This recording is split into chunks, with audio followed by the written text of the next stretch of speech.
This is a demo of the Android software developed by iSwitch that controls the DAE Assembly Electronics relay board and IP controller. Here we have the DAEnetIP2 controller and a configuration of 16 relays on one of their relay boards. To begin with, we'll launch the application on the Android, and I'll take you to the setup screen, which is under the About tab.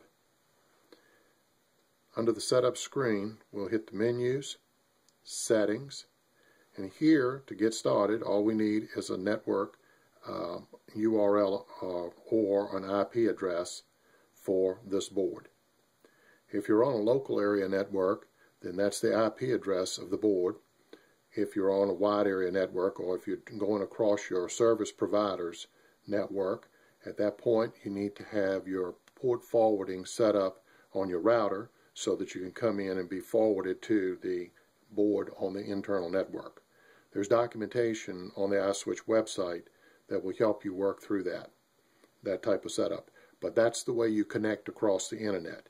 You have to do the external router, the router configuration to make that happen.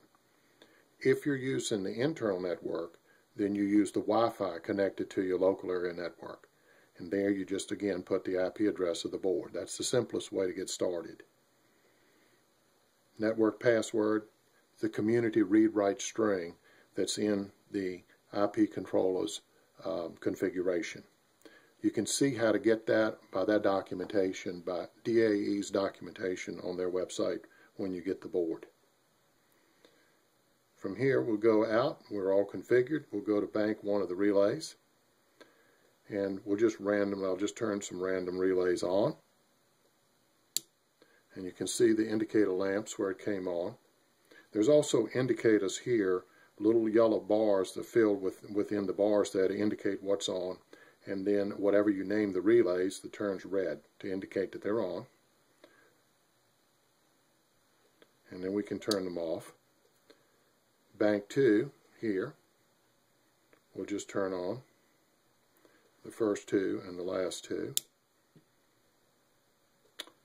and we'll turn those off. Now there's a refresh button here that in case someone else is controlling your relay board as well, then as they turn it on we can hit the refresh state, or when the board comes up it reads the state, or when the application comes up it reads the state of the board. We can also refresh that if you wanted to. If I had another phone here controlling the relays that was also doing that, this would sync it with what current settings. Now the relay board comes in multiple configurations. Again, the DAE Assembly Electronics site will show you. Here we have a 4 relay configuration. This may be all you want to use with the board with your IP controller. In that case, we can go in and we can set active relays, and I can turn off for bank 2. I'll just turn off and we'll make believe we have 4 relays. So under bank 2 now we only have the 4. We can name these relays, whatever names, and we can configure however many different relays that we have. We could go to bank 1, do the same thing. So you can have pretty much any combinations that you like to configure, so this matches your board and setup.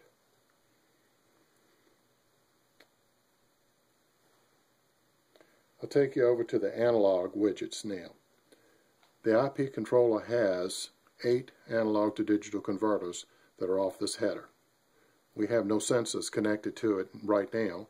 However, applications might be temperature sensors, pressure sensors, humidity sensors, moisture sensors, whatever sensors that are out there that you'd have to mate to the board, and you would probably need to know a little bit about electronics to do that. But this runs a 0 to 3.3 A to D converter. 0 to 3.3 volts A to D converter. These 8 channels correspond to the 8 widgets that we have in the software. These widgets can be named. We can also turn them on and off to correspond to the number of sensors. So if you only had 2 sensors, then we would only display the 2 widgets, or the 2 channels that you had your sensors connected to. Beyond the widgets, if you tap one of the widgets, then you can go to an analog gauge. And the analog gauge gives you a nice depiction, and it updates every 6 seconds, or configurable up to 1 minute, so that you can have pretty near real-time readings of the gauge. For instance, if you had a pressure, some device that has pressure that's moving at a or increasing or changing at a pretty rapid pace, then you would be able to see it almost real time, within 6 seconds, updates on the gauge itself. As you can see, you may be able to see the hands moving as it's picking up the random readings off the board.